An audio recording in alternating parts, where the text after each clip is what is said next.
Lawrence is one of those whose martyrdom made a deep and lasting impression on the early church. Celebration of this feast day spread gladly. He was a Roman deacon under Pope Saint Sixtus II. 4 days after the Pope was put to death, Lawrence and 4 clerics suffered martyrdom, probably during the persecution of the Emperor Valerian. The church built over his tomb became one of the 7 principal churches in Rome and a favorite place for Roman pilgrimages.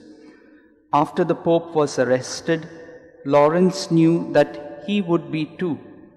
As soon as he could, he gave all the money that he possessed to the poor and even sold some of the church's treasures and gave the money he received to the poor. Later, when asked to show the emperor the treasures of the church, Lawrence gathered a great number of blind, lame, maimed, lepers, orphaned, and widowed persons and put them in rows. When the prefect arrived, Lawrence simply said, "These are the treasures of the church." The emperor was so angry, he told Lawrence that he would indeed have his wish to die, but it would be by inches. He had a great gridiron prepared, with coals beneath it, and had Lawrence's body placed on it. After the martyr had suffered the pain for a long time, the legend concludes, he made his famous, cheerful remark, "It is well done, turn me over." The Gospel text for the feast of Saint Lawrence is from the Gospel of John.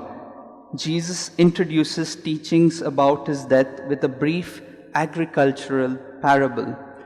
The seed imagery recalls the parables of sowing found in the Synoptic Gospels, Matthew chapter 13, Mark chapter 4, Luke chapter 8. Jesus uses the imagery here to interpret his own death.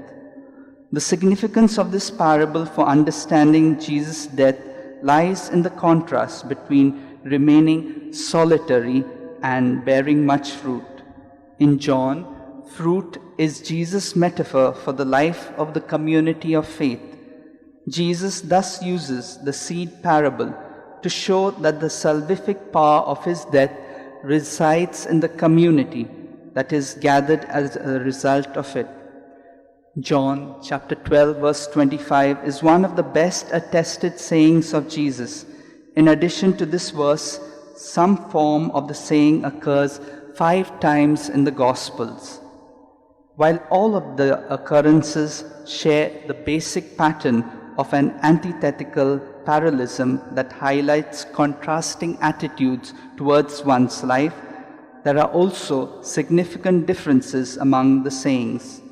This significant number of variations within the synoptic tradition and between the synoptic Gospels and John argues against any theory of literary dependence.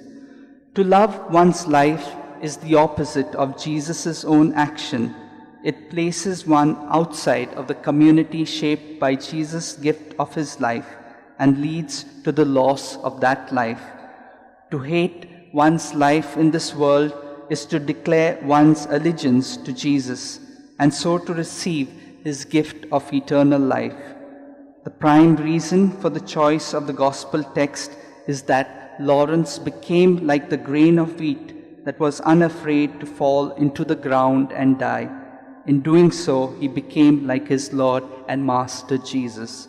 So today, as we celebrate this feast of Saint Lawrence, let us pray that just like him, we too may live our life bearing witnesses to the value of Jesus. Let's pray for this grace for one another.